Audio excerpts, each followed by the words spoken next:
বলেছেন, ইডেনের মেয়েরা যতগুলো পুরুষাঙ্গ দেখেছে এতগুলো মরিচও চোখে দেখেননি।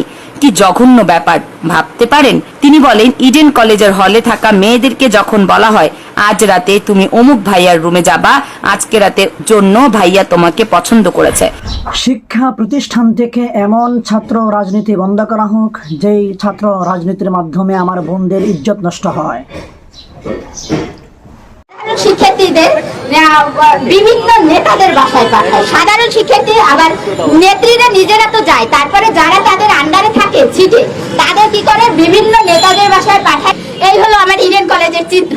কোন মেয়েটা দেখতে একটু বেশি সুন্দর সেই মেয়েটাকে তারা সিলেক্ট করে রাখে যাতে তারা সত্য কথাটা বলতে পারে। রুমে নিয়ে গিয়ে তাদেরকে বিভিন্ন ধরনের হুমকি ধামকি দিয়ে বিভিন্ন ধরনের খারাপ উদ্দেশ্যে বিভিন্ন প্রস্তাব। কিসের লেখাপড়া, সতীত্ব নিয়ে বেঁচে থাকাই দায়। সাম্প্রতিক সময়ে ইডেন কলেজে নোংরা রাজনীতি নিয়ে এভাবেই মুখ খুলেছেন সাকেরা আরজু নামের এক ছাত্রী। কি ভয়াবহ এক তথ্য!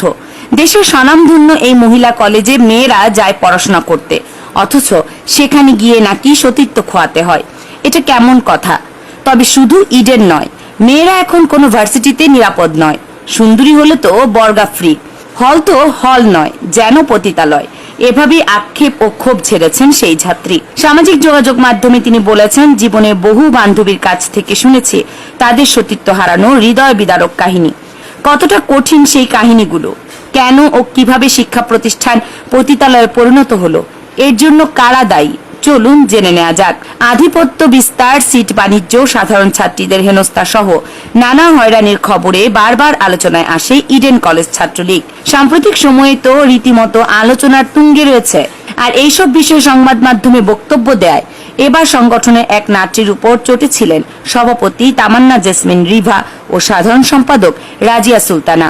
জান্নাতুল ফেরদাউস নামের ওই নেত্রীকে হেনস্থা ও মারধরের অভিযোগে তামান্না ও রাজিয়াকে বহিষ্কারের দাবিতে বিক্ষোভ করেছেন কলেজ শাখা ছাত্রলীগের অন্য পক্ষের নেতাকর্মীরা। এইসব বিষয়ে কথা বলতে গিয়ে ভেতরের বাহিরে নিয়ে আসেন ইডেন কলেজ শাখার ছাত্রলীগের সাংগঠনিক সম্পাদক সামিয়া আক্তার বৈশাখী। কলেজটির ছাত্রলীগ সভাপতি ও সাধারণ সম্পাদকের এমন সহিংস আচরণ নতুন নয় জানিয়ে বৈশাখী বলেন, আগেও এমন অনেক ঘটনা ঘটেছে। আমাদের রুমের মেয়েদেরকে তারা নিয়ে যেতে চেয়েছেন, কিন্তু মেয়েরা তো তাদের কাছে নিরাপদ মনে করেন না, কারণ তারা ওই মেয়েদেরকে দিয়ে বিভিন্ন ধরনের ব্যবসা করাতে চান। কি ধরনের ব্যবসা তিনি স্পষ্ট করে না বললেও বোঝার বাকি থাকবে না পরের কথাগুলোই। তিনি বলেন, বৈধ রুমের মেয়েরা উপস্থিতির খাতায় স্বাক্ষর করার সময় সভাপতির অনুসারীরা তাদের ছবি তুলে রাখেন। সেখান থেকে কোন মেয়েটা সুন্দর তা নির্বাচন করে রাখা হয়। তারপর সেই মেয়েদেরকে রুমে নিয়ে বিভিন্ন ধরনের হুমকি দেওয়া হয়, খারাপ উদ্দেশ্যে তাদেরকে বিভিন্ন ধরনের প্রস্তাব দেওয়া হয়। কিছুদিন আগে একজন মেয়ে কান্না করতে করতে এই বিষয়ে বিবৃতিও দিয়েছেন। ছাত্রলীগের এই নেত্রী বলেন, আমাদের প্রশাসন, প্রভাষক, হল প্রভোস্ট সহ সংশ্লিষ্ট সবাই এই ঘটনা সম্পর্কে সবকিছুই জানেন, কিন্তু সভাপতি ও সাধারণ সম্পাদকের কাছে তারা জব্দ। কারণ এর আগে রিভা আপার এই বিষয়ে একটা অডিও ফাঁস হয়েছে। সেখানে আমাদের অধ্যক্ষ ম্যাডামকে নিয়ে তিনি বলেছেন যে ম্যাডামের নাকি কোনো ক্ষমতা নেই, সব ক্ষমতা নাকি ছাত্রলীগের সভাপতি রিভার কাছে আছে।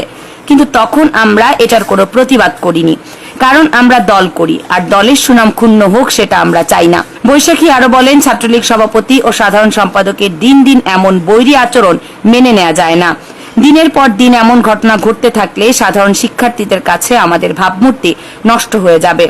আমাদেরকে ছাত্রলীগের প্রতিনিধি বানানো হয়েছে সাধারণ শিক্ষার্থীদের সাহায্যের জন্য। সেখানে আমরা সাধারণ শিক্ষার্থীদের সাহায্য না করে যদি সিট বাণিজ্য, মেয়ে বাণিজ্য সহ নানা অপকর্ম করি, তবে তো ইডেন কলেজেরও বদনাম হবে। একজন সাধারণ শিক্ষার্থী হিসেবে নিরপেক্ষভাবে আমি এই বিষয়টা মানতে পারছি না। বৈশাখীর এমন বক্তব্যের পর থেকে ইডেনের অন্যান্য ছাত্রীরাও মুখ খুলতে শুরু করেছে। সামাজিক যোগাযোগ মাধ্যমে রোজিনা আক্তার রোজি নামের এক ছাত্রী বলেছেন, ইডেনের মেয়েরা যতগুলো পুরুষাঙ্গ দেখেছে এতগুলো মরিচও চোখে দেখেননি। কি জঘন্য ব্যাপার, ভাবতে পারেন? তিনি বলেন, ইডেন কলেজের হলে থাকা মেয়েদেরকে যখন বলা হয় আজ রাতে তুমি অমুক ভাইয়ার রুমে যাবা, আজকে রাতের জন্য ভাইয়া তোমাকে পছন্দ করেছে, মেয়েরা বাধ্য হয়ে যায় এবং সতীত্ব বিলিয়ে দিয়ে আসে। কেননা সার্টিফিকেট যে পেতে হবে তাকে নিজের পায়ে দাঁড়াতে হবে যে। এজন্যই ইসলাম পরিবেশ দিতে না পারলে নারীদের উচ্চশিক্ষা দিতে বিরোধিতা করে। এটা করেছিলেন বলেই না মরহুম শফি সাহেবকে কুখ্যাত তসলিমা পতিতারা অপমান করেছিল, অথচ আজ হুজুরের কথা দিনের আলোর মতো পরিষ্কার। যাই হোক, আবারও ফেরা যাক সাবেক ইউনিয়ন সাকেরা আরজুর কথায়। তিনি বলেছেন, আমাদের ম্যাচ মেম্বাররা সবাই ছিলাম নামাজি। ইডেন লাইফের এক্সপেরিয়েন্স আছে অনেক। অনেক সময় দেখতাম চোখের সামনে এক বান্ধবীকে ডেকে নিয়ে গেছে, একটু কান দিলেই শুনতাম তার কষ্টের গোংরানির শব্দ। পাশের ম্যাচে ঢুকতে দেখেছি বহু কিছু, কিছুই করার নেই, ছিল না। নিজেকে সেভ রাখতে পারাটাই যে বড় বিষয়। তিনি বলেন, প্রতিদিন দুরাকাত নামাজ পড়ে সৃষ্টিকর্তার কাছে প্রার্থনা করতাম যেন শকুনদের চোখে না পড়ি। আল্লাহ পাক দোয়া কবুল করেছেন। তিনি একটা অভিজ্ঞতা শেয়ার করে বলেন, পাশের রুমের এক বোন গেছে। কয়েকজন পুরুষ নিজেদের কামবাসনা পূরণ করে ছেড়ে দিয়েছে। মেয়েটি হলে এসে কাঁদলো, শুনলাম, সান্ত্বনা দিলাম। যাওয়ার আগেই তো ভাবতে পারতে, এইগুলা তো রুটিন হিসেবেই চলে। অনেক মেয়ে ভিআইপি হোস্টেলে নম্বর দিয়ে আসে। ইডেনের ছাত্রীদের ডিএনএ টেস্ট করলে 70% মেয়ের ব্লাডে জীবাণু পাওয়া যাবে বলেও মন্তব্য করে আরজু। তিনি বলেন, হলগুলোতে সতীত্ব ঠিক রেখে চলা ইম্পসিবল। শুধু ইডেন নয়, বান্ধবীরা যারা বিভিন্ন ভার্সিটিতে পড়ে, খবর নিয়েছি, ফিজিক্যালি যন্ত্রণা আছেই। ভোগের রাজ্যে সবাই পাহারাদার, সবাই চলে নিয়ম মতো, বাড়িতে যায় ভদ্র সেজে। সাকেরা আরো বলেন, এ হারে শুধু ছেলেরা দায়ী নয়, কিছু মেয়েও আছে দুশ্চরিত্রের।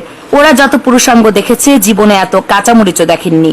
অনেক মেয়ে নিজ থেকে ছেলে পটায়, নাইট কাটে নিজ খরচে। আজিমপুর বংশীবাজারে ম্যাচ নেয় কয়েকজন মিলে। এ তো ম্যাচ নয়, পাওয়ার কম্পিটিশন হাউস। এই ম্যাচেই কুমারিত্ব শেষ, সব হারিয়ে বাড়িতে যাই, বউ হয়ে ঢাকায় ফিরে। কি জঘন্য সব তথ্য। একসময় ইডেন কলেজের নামে এটা সেটা শুনতাম, তবে সঠিক তথ্য ছিল না। এবার স্বয়ং ছাত্রীদের থেকে শুনে অবিশ্বাসের তো কারণ নেই। সব মিলে ইডেনের নানা বিষয় নিয়ে সামাজিক যোগাযোগ মাধ্যমে ইডেন কলেজ ও ইডেন শিক্ষার্থীদের নিয়ে ট্রল করা হয়েছে এবং হচ্ছে। অনেক শিক্ষার্থী নানাভাবে হয়রানির শিকার হচ্ছেন ফেসবুক সহ সামাজিক যোগাযোগ মাধ্যমে। তবে এসব কিছুকে মিথ্যে ও বিএনপি জামায়াতের ছড়ানো গুজব বলছে ইডেনের ছাত্রলীগ নেত্রীরা। অথচ শিক্ষা প্রতিষ্ঠানের মতো পবিত্র জায়গাকে পতিতালয় বানানোর মূল কারিগর ছাত্রলীগের এই নেত্রীরাই। অনেকের তো সরাসরি অভিযোগ, ছাত্রলীগের সভাপতি তামান্না জেসমিন রিভা ও সাধারণ সম্পাদক রাজিয়া সুলতানা কোনো পুরুষকে ধরে আনে না, এরাই সাপ্লাই করে। নারী হয়েও নারীর শত্রু এরা। এই সময়ে ইডেনের জঘন্য পরিবেশ যেমন উঠে আসছে, ঠিক তেমনি ভাবে কিছু অন্যরকম তথ্যও আসছে।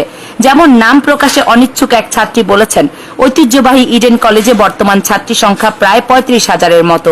এর বেশিরভাগেরই রাজনীতির সঙ্গে সম্পৃক্ততা নেই। আমরা শুধু পড়াশোনা করতেই এই কলেজে ভর্তি হয়েছি। মুষ্টিমেয় কিছু ছাত্রলীগ নেতাকর্মীর অপকর্মের কারণে যেভাবে সংবাদ প্রচার করা হচ্ছে, তাতে আমাদের সম্মানহানি হচ্ছে। সাধারণ মানুষের কাছে কলেজ সম্পর্কে একটি ভুল বার্তা যাচ্ছে। এই ছাত্রীর কথা ফেলে দেওয়ার মতো নয়। তবে এটা তো মিথ্যে নয় যে যুগ যুগ ধরে শিক্ষার নামে পতিতাবৃত্তিও চলছে ইডেনে। সেটা 10% ছাত্রীদের মধ্যে হলে তাহলে বুঝুন সঠিক পরিবেশ ছাড়া নারী শিক্ষার কি পরিস্থিতি। মহিলা কলেজ হয়েও এটা যেন সহজাত শিক্ষার চেয়েও ভয়ঙ্কর। তাই তো অনেকে বলছেন, আপনার কোমলমতি সুন্দরী মেয়েকে পড়াশোনার নামে শকুনের হাতে তুলে দিবেন না। উপরে হয়তো আপনার মেয়েকে হাসতেই দেখবেন, তবে তলে তলে আপনার মেয়ে হয়তো মৃত মানুষের মতোই বেঁচে থাকবে। তাই সাবধান। দর্শক, আজকে হুজুররা উচিত কথা বললেই তো মুখ খারাপ। এতদিন ইডেনের নামে বাহিরের মানুষ নানান অভিযোগ করলেই যে মেয়েরা লাঠি নিয়ে মারতে যেত, এখন সেই মেয়েরাই নিজেদের সতীত্ব হারানোর গল্প বলে যাচ্ছে। তাদের কিছু বলবেন নাকি? চাইলে কমেন্টস করে জানিয়ে দিন আপনার মূল্যবান মতামত। জানাতে ভুলবেন না, শিক্ষা প্রতিষ্ঠান থেকে ছাত্র রাজনীতি বন্ধ করা উচিত কিনা। কামরুন নাহার রাখি, কেয়ানার মিডিয়া।